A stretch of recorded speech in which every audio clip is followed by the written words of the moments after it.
Today's show is brought to you by Progressive Insurance. You chose to hit play in this podcast today. Smart choice. Make another smart choice with Auto Quote Explorer to compare rates from multiple car insurance companies all at once. Try it at Progressive.com. Progressive Casualty Insurance Company and Affiliates. Not available in all states or situations. Prices vary based on how you buy. You say if your pain doesn't subside, you plan to medically end your life within the next 6 months. Since she doesn't have a terminal illness, she's forced to travel overseas where she has been given the green light to schedule her own death. So your options are either lay in bed, just take pain meds for the rest of your life. If you could tell me for certain that I had to wait 5 years and there was going to be a new something that it could rebuild the spinal cord, could I hold on? Yes. How will you say goodbye?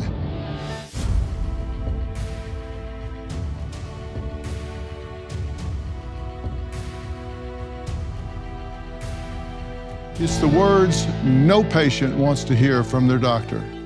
It's terminal, followed by an estimated time left to live. What often happens next, if it hasn't already begun, is fear and panic setting in, as the medical condition robs and destroys any quality of life and enjoyment, all while leaving family and friends to watch helplessly as their loved one deteriorates in agony, oftentimes with pain before their very eyes. The question becomes, what can you do?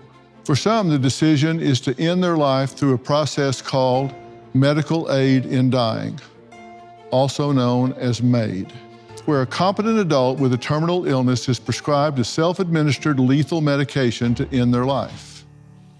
It is a controversial option, legal in only 11 parts of the United States. Now, those fighting against MAID claim it is nothing but assisted suicide by unethical physicians who are helping to kill vulnerable adults.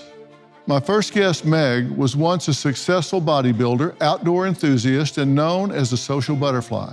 But Meg says that person is long gone.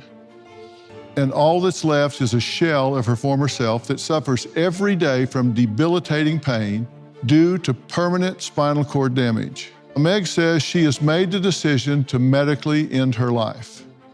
But since she doesn't have a terminal illness, she's forced to travel overseas to Switzerland, where she has been given the green light to schedule her own death. I was an athlete and I did some fitness competitions and some fitness modeling. I had a very big life. I was very happy, I was fun, and that's just not something that I'll ever have again. I don't feel the joy because it's muted over by the fact that no matter what, I'm going to have this pain that is so loud, I can't hear anything else. So now I have a permanent spinal cord injury called spinal cord myelopathy. I needed a posterior fusion, which was my last big surgery, where I have a 6-inch scar in the back of my neck and a spinal cord stimulator. It's just unbelievable how limited and small my life is. I can't sit in a chair or sit on a couch. Sitting here is very painful. Normally I stand. It makes me so uncomfortable just to sit in a car. I can't do showering. I have to not do things because it will put me in bed for 3 days. There is no way that I'm gonna live like this for the rest of my life. I feel like I'm trapped in a body. My mind is still that person. I just believe firmly in people's choice to end their life the way that they want to. There's nothing happy about this decision. I don't want my life to be over, but I felt like it was kind of over a long time ago. It took years for me to get comfortable with this decision. And when I realized how bad the pain was and that it wasn't getting better, it became easier to accept. I can't be fake anymore. You get to this point where you're just done. It brought me a lot of joy knowing that there was an option to turn my pain off. What I choose is quality of life over quantity of life.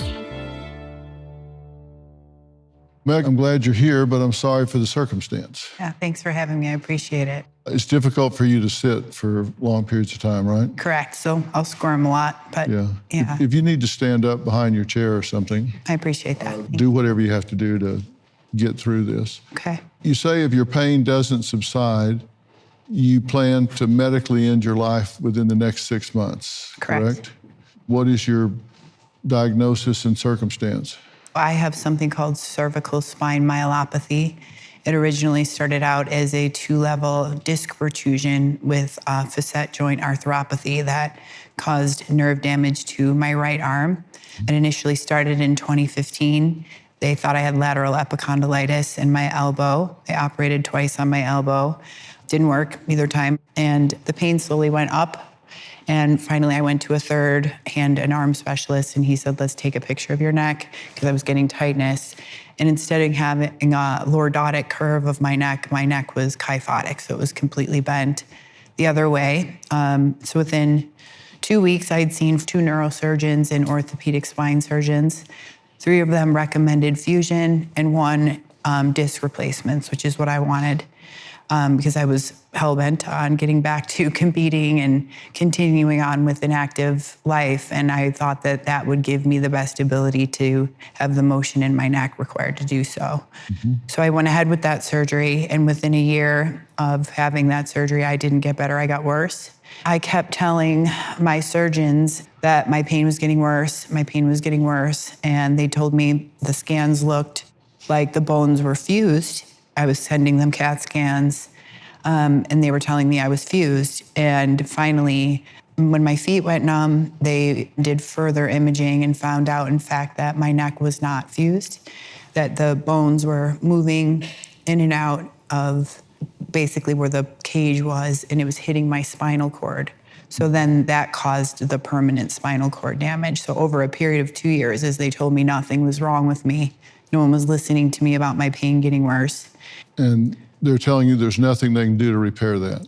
So I had the posterior fusion in last September, and they were very honest with me. They said, this is to progress further damage to your spinal cord. It won't necessarily fix the nerve pain. There's a chance that it could heal, maybe stop some of the nerve pain, but they were honest. Like, when someone has this injury, it's usually permanent. The cervical spine myelopathy, which was diagnosed from an EMG, there was a small percent that I might get better, so I was waiting for that. I was hopeful. What's your pain average on 1 to 10?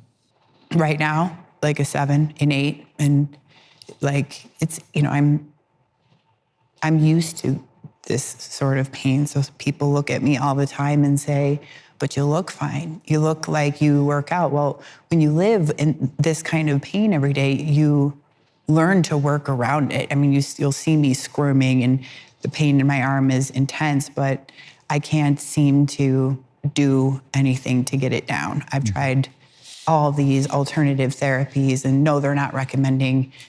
I most recently got a spinal cord stimulator implanted about 5 weeks ago.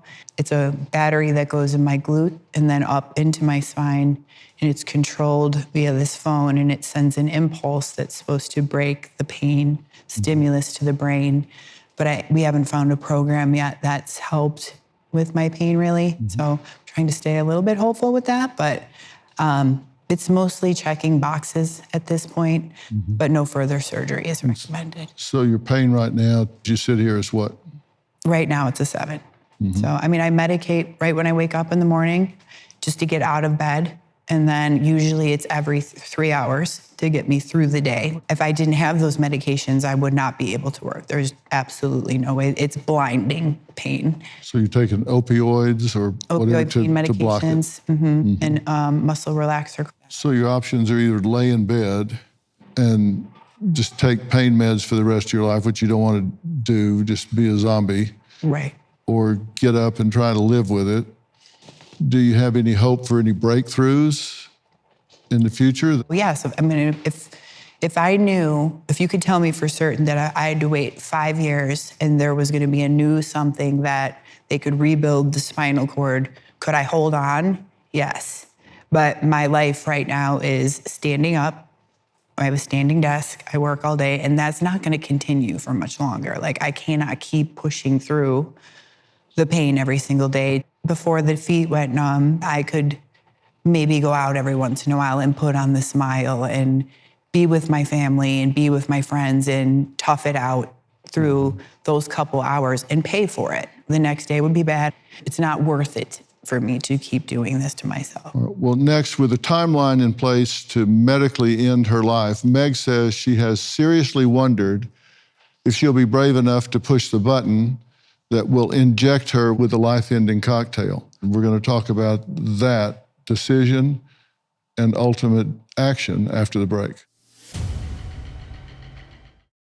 Despite some post-election optimism, Wall Street is already bracing for a rough rest of 2025. When Warren Buffett starts dumping blue-chip stocks and stacking up cash, you've got to ask yourself, what does he see coming? I trust Preserve Gold to safeguard my accounts, and I urge you to do the same. They're the only precious metals company I recommend. When uncertainty is this high, smart people look for stability. That's why physical gold and silver might just be what your finances need. Text Dr. Phil to 50505 to get your free precious metals guide from Preserve Gold. With gold prices recently breaking records and analysts predicting this trend to continue through 2025, you cannot afford to wait.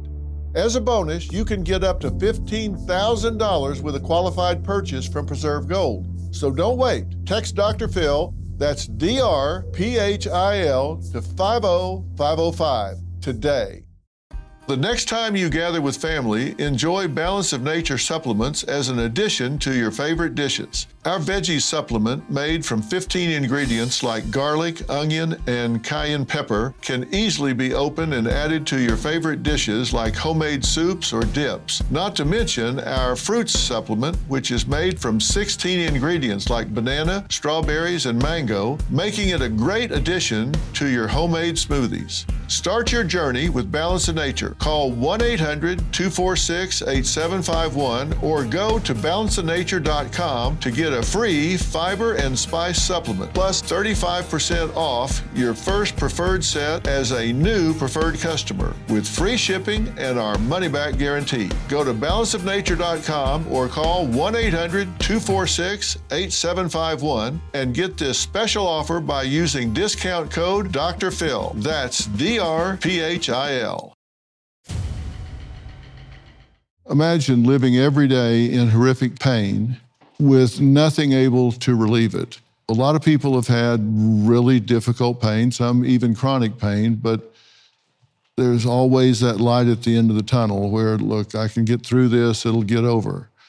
And it's very different when there's no light at the end of the tunnel, where that's just the way it's going to be every hour of every day for the rest of your life.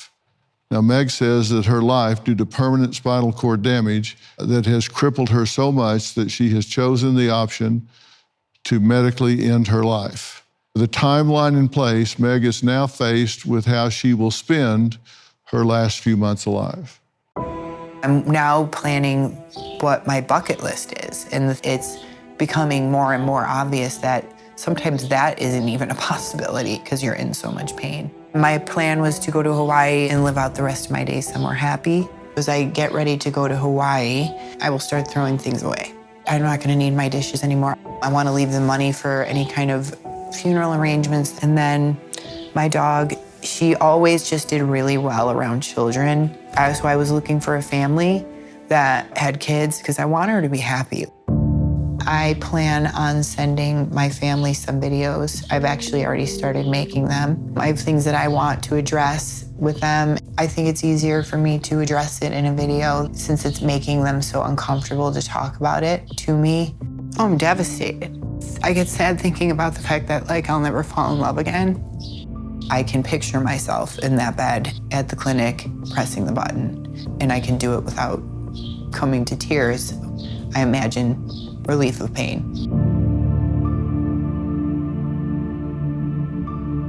Now, Meg, you say when you think about that ultimate moment of pushing the button that will medically end your life, you fear when you get to that point whether you'll actually do it or not. Do you vacillate on that? I did for a really long time, and now I don't for a really long time. And I even, the first step was looking into a place called The Final Exit, where they give you a handbook on how to do these things yourself, find the medications, the 5-drug cocktail, And the thought of hurting myself, like going to a hotel room or using a gun or some kind of rope or pills, that would bring me to tears because I deserve a peaceful death. I deserve to be surrounded by people that love me. And I want my family to have as least amount of trauma as I can give them by choosing to be surrounded by people I love and knowing that I'm going in peace. So for about a year, I would picture that moment, and I couldn't get past that moment without crying. But within the last couple months, with the escalation of pain and the fact that, the next step for me, they want to put a pain pump in me, like what cancer patients have, this big balloon in my stomach I don't want the answer to be more and more meds. I bargain, can I just get 30 minutes of outside time 3 times a week? Can I go out to dinner once a month and actually enjoy myself? Like, I've bargained my way into this small existence to nothing. So no, it doesn't scare me anymore. Because your life was very different before. You said you were a wild child, you were energetic, you were healthy and vibrant, and you live life to the fullest. Yeah. This is a real contrast to that. And your world getting very small is something you say you could deal with, but being very small with just blinding pain and suffering is different. You're looking at, if this is my life, why do it? Is your point. When I leave, let's say I work all day and then I go downstairs and I say hi to my roommate because I can no longer live by myself because I can't do things by myself. So it's taking away my autonomy. And, that's a thing. And then I go upstairs, and while they're downstairs watching TV, I'm on an ice pack or I'm pacing back and forth in my room. I have 3 heating pads set up. You know what I mean? That's how I'm spending every evening, just waiting for the second that I can fall asleep. And that isn't life to me. I don't want to live like that. So. And most of your family is not supportive of this decision. It's interesting. They won't talk about it. I have 5 older siblings, and they have been my lifeline. They moved me home, so I got to spend time with them, but they saw how I was living. So it became like they would get so angry when I would even bring it up, and now it's way more, they are watching me go through the list and try everything. I did not go down without a fight. You know what I mean? And we went to Northwestern, we went to Cornell, we went to Johns Hopkins, we went all over, and they were right next to me, watching me suffer. And I don't even go to family parties anymore. So one of them is very angry, and I don't blame him. He can't accept it, and I can't force him to. But the rest of them, I think, even though they won't say it, they understand, and they're not going to be angry with me. And do you feel like you have exhausted every alternative, seen every specialist, the best options that are possibly available? You feel like you've exhausted those? I think the only thing that I really have not tried is stem cells. And, it's not cheap. I mean, I've gone through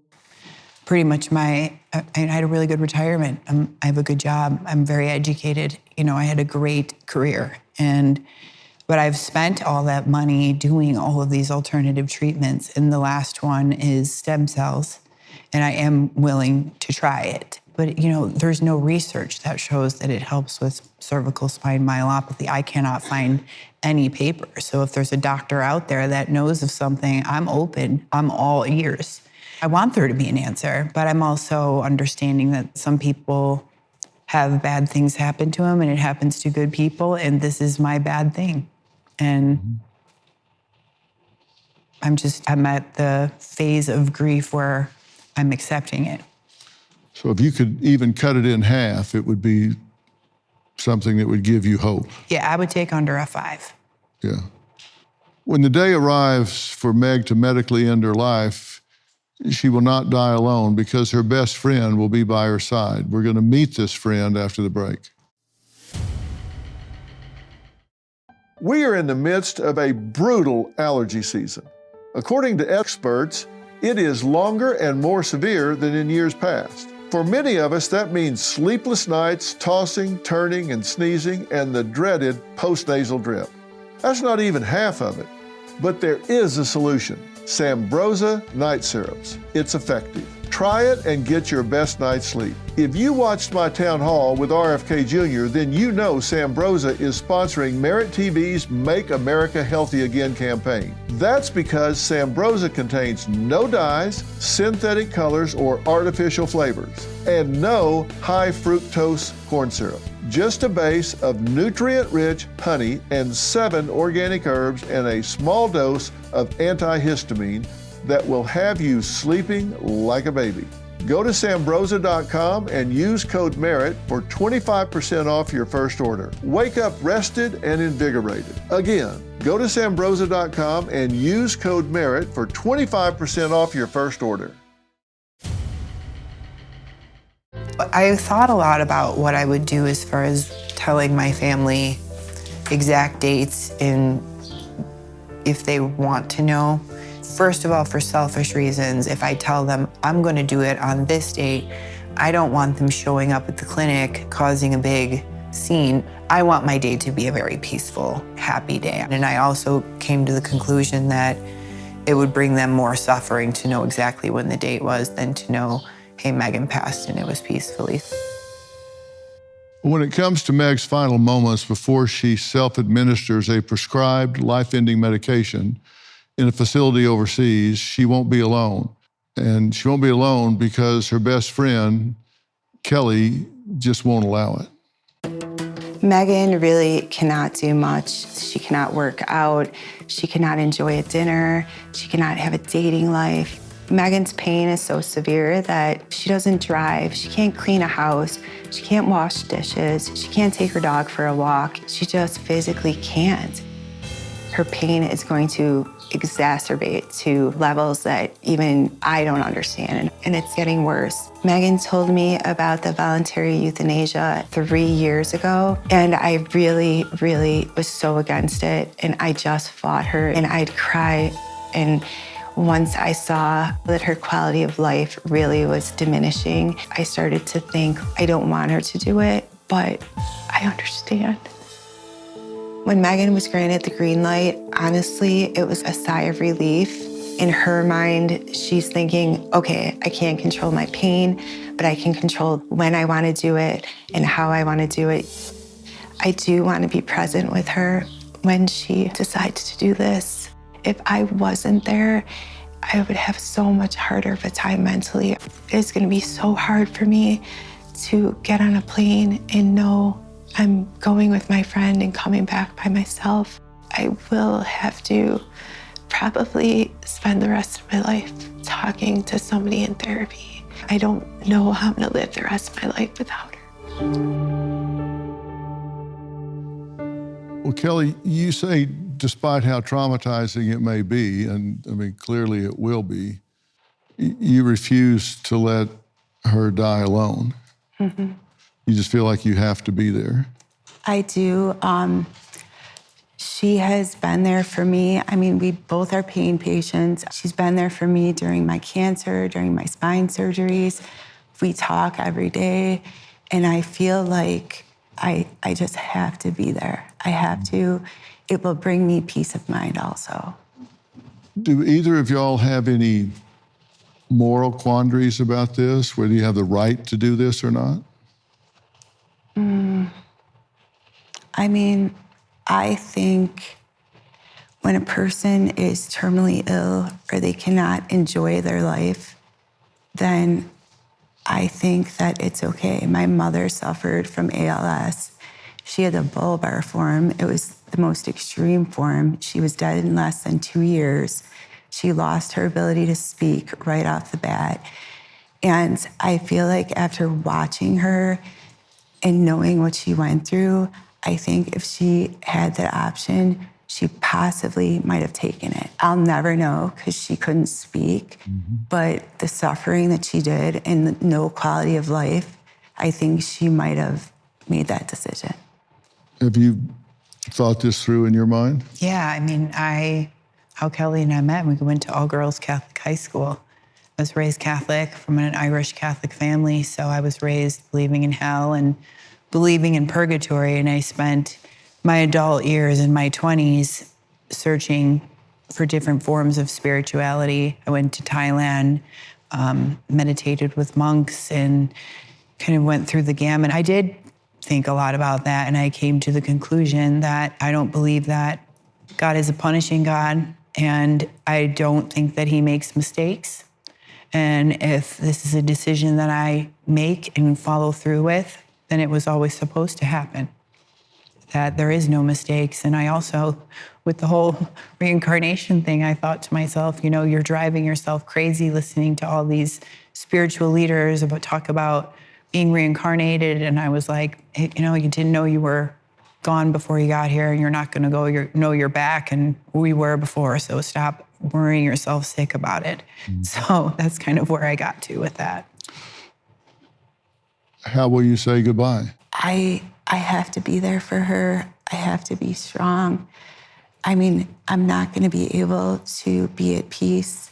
I'm going to say goodbye and know that when she's finally falling asleep, that she's no longer suffering anymore. And, the thing I want to say about pain is people with pain, I'm sure there's people in the audience, we don't look like we're sick. And when we say, you tell somebody that they have cancer, or you tell somebody they have ALS, people they sympathize. We'll be there for you, we'll be there for you. But when it comes to pain, people look at us in a negative light. She has been there for me so much that I have to be there for her. And it will bring us both peace if I'm there. She will be at peace, and I will be at peace. We took a poll with the audience, which we'll talk about later, but we did a national poll also. We asked these questions. If an adult were to have a terminal medical condition, do you believe a doctor should be allowed to prescribe a medication to end his or her life? And this was the response. 72% said yes, 28% said no. And then we ask, if a person were to have a non-terminal medical condition but suffered from a debilitating mental illness, should a doctor be allowed to prescribe a medication to end his or her life? So not a terminal medical condition, but a debilitating mental illness. And that was about 50-50.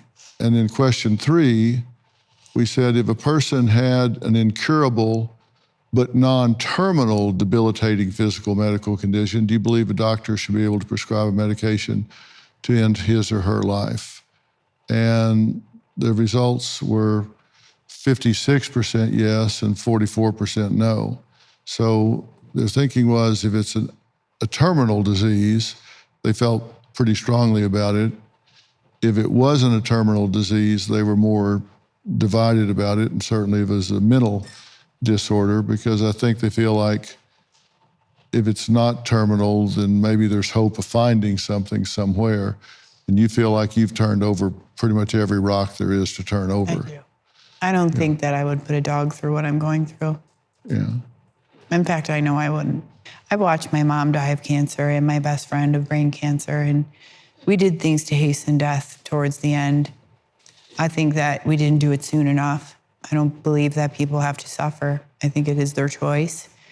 I think that what's happening in Canada is happening really fast with the medically assisted aid in dying laws being changed for the mentally ill. I'm not a psychiatrist. I don't know how I feel about that. I just know what's right for me.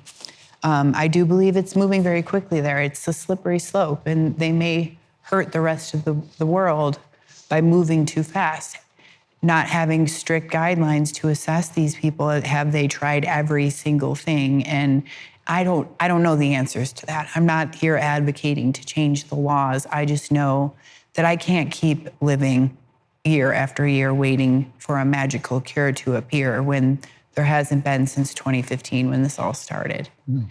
Well, we're going to add to the conversation because next they say their daughter desperately wanted to medically end her life to relieve the suffering from a terminal illness, but it was not legal in her state, leaving them forced to watch their little girl die in pain. We're going to meet these parents after the break.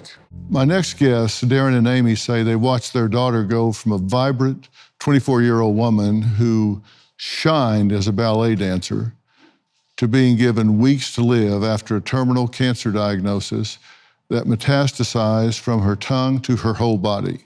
As their daughter, Ayla, pleaded to medically end her life, she couldn't, because the option was illegal in her state, leaving Daren and Amy to watch their daughter's life end in horrible pain. This one is Hawaii, the big island with Ayla. I think this was about 3 months before she started seeking treatment. Complaining about her tongue. The diagnosis of terminal to the day she passed was just about 30 days. She was in a lot of pain, and it was very difficult for the palliative care team to stay on top of that pain.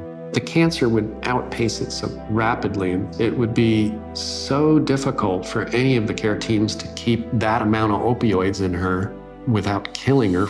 She couldn't hold food down anymore. Everything was coming up and headaches that we couldn't resolve with what we had. At that point, she said, "Mom, I would like to do medical aid in dying." It's not legal in the state of New York, and that was difficult to hear for Ayla. She knew medical aid in dying would help her make her choice at her time. One of those nights, Ayla woke up and she's, "Mom, you gotta do it. You have to help me." How much pain does somebody have to be in to describe it like that?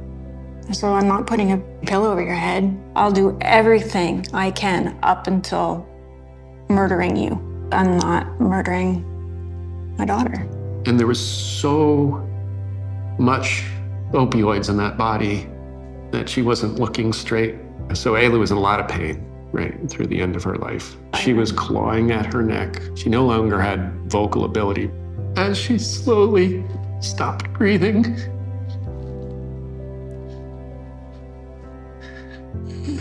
and she left us.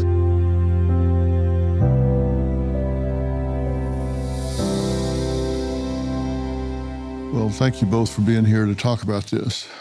I'm so sorry for your loss. Your daughter was a really vibrant young woman. And Amy, you say your daughter begged you both to help medically end her life because of her pain, and you were convinced it was the humane thing to do. Well, it doesn't matter what I was convinced. To me, it mattered what she wanted. Because first, when she asked about medical aid in dying, I had to take a minute, because and even now, I don't know what I would do. But the thing is, nobody knows what they're going to do until they're there and they're in it. And she told me to, she didn't say it like this, but essentially, get over yourself, Mom. This is my journey. And I said, you know what? You're right. Just like the rest of life, just like watching you and helping you grow up as I tell you how to walk and eat and all those beautiful things. This is just an extension of that. And it's not about me, but it's about who I'm going to be while I'm there with her, going through what she's going through. Mm-hmm. And that was the beginning of March. So I've come to terms with that part. But that second time, and Mom, you have to help me. My soul is being torn apart.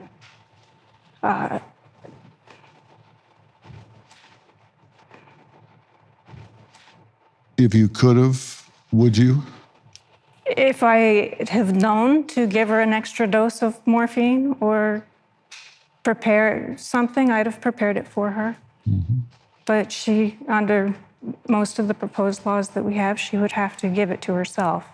Mm-hmm. And I'd have prepared it for her to give it to herself. Mm-hmm. And Daren, you say Ayla did not want to die in the hospital, but because of her pain, she had to get the IV pain medication?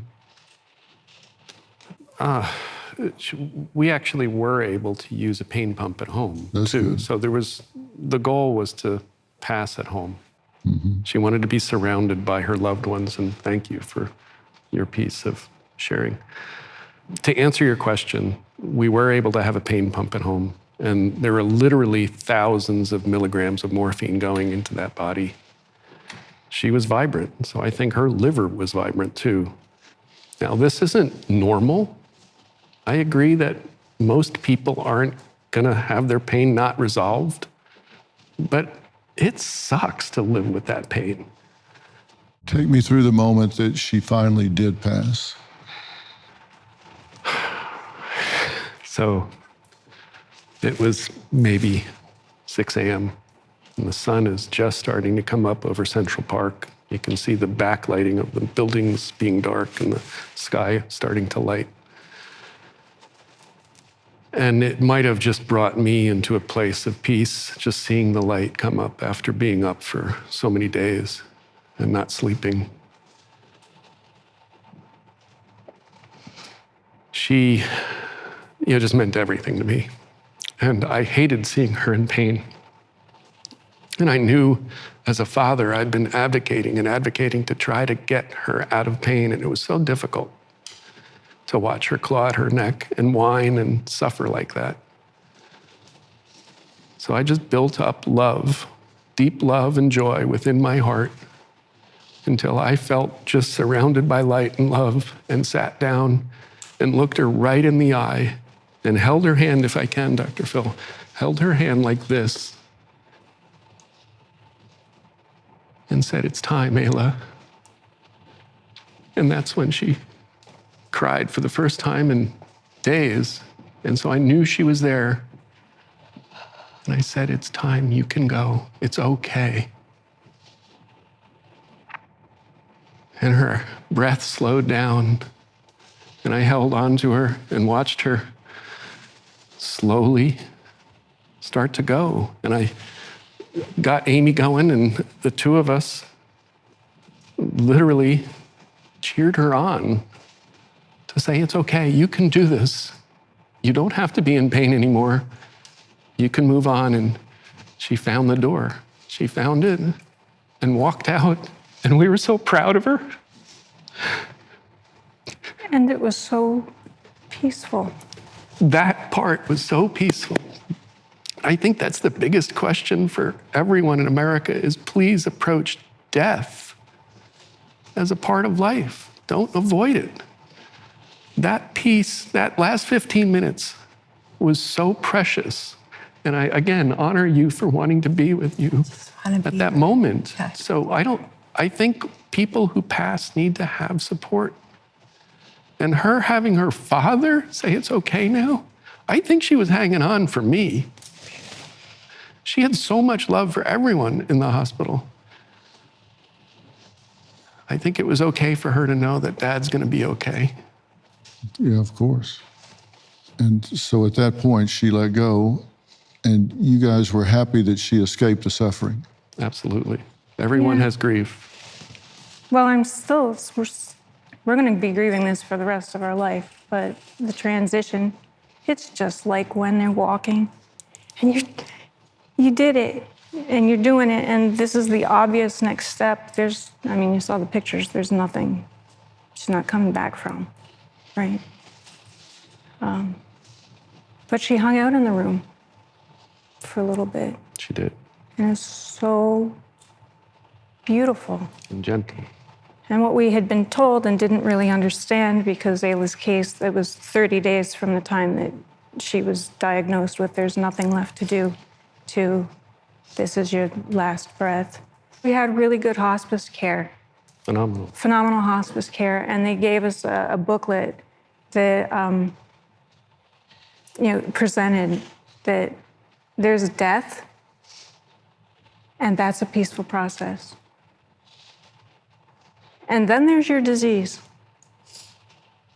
And that's something different. So the pain of disease, and this is what we got to witness, the pain of this disease versus that 15 minutes of what dying can be.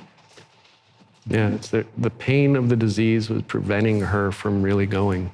She was Couldn't go home. struggling Yeah. to deal with the pain. Like it was weeks of level 10 pain. The cancer would outpace the morphine levels, and the morphine levels kept going up. Sometimes when you manage pain, you can accidentally overmanage pain. In my daughter's condition, that wasn't possible. She was on enough opioids to kill a room full of people. So I totally believe that yes, we need better healthcare and better hospice and better We should always improve, but please don't take someone's choice away. When these corner cases, less than 1% for using medical aid in dying, when you have someone suffering at a pain level 10 like that, that's inhumane. I'm sorry. And it's a personal choice. Why would I advocate medical aid in dying? Because Ayla asked us to. And those who oppose it, I completely respect your opinions, but don't prevent others from choosing their wishes. Don't prevent others from going. We're out of time for tonight. Now, tomorrow we're going to continue this important discussion and hear from a member of the New York State Senate fighting to legalize medical aid in dying in the state of New York. Plus, things heat up. We're going to meet a man who believes medical aid in dying is not helping, but killing vulnerable adults. Here's a sneak peek. Tomorrow, your daughter begged you both to help medically end her life. As a father, it was so difficult to watch her suffer like that. He says legalization means intentionally killing vulnerable people. It's very common for people to say, hey, let's get this over with. That's the reason there's laws to not help people commit suicide. So you're saying my daughter wanted to commit suicide? With medicine? No, she died of cancer. My option is to end my life, and that's the option that I'm choosing. That's tomorrow night. I want to thank all of my guests tonight, and special thanks to our good friends at Grab TV for the live poll interactive experience. Now, if you want to see any episode that you may have missed, log on to merittv.com or download the Merit TV app. And a lot of people have told me they didn't realize you can go to the Merit TV app. Just go to Apple Store or Google Play, and you can download Merit TV. It's free. You get it, and every episode we've ever done is on the app. So you can just scroll through them and look and say, oh, bang, there's one that everybody's talking about that I missed. And you click it, and you can watch the entire thing right there. And there aren't commercials or anything. You just zip right through it. It's a great way to catch up on any episodes that you've missed. Also, pick up my book, We've Got Issues, How You Can Stand Strong for America's Soul and Sanity. It's everywhere books are sold. We'll see you next time. Thanks so much. I want to share an update on Meg from tonight's episode. Accompanied by her dear friend Kelly, Meg did travel to Switzerland to end her life, and I am told she passed away peacefully from a voluntary assisted death. Meg will be deeply missed and forever loved by those who were fortunate enough to know her.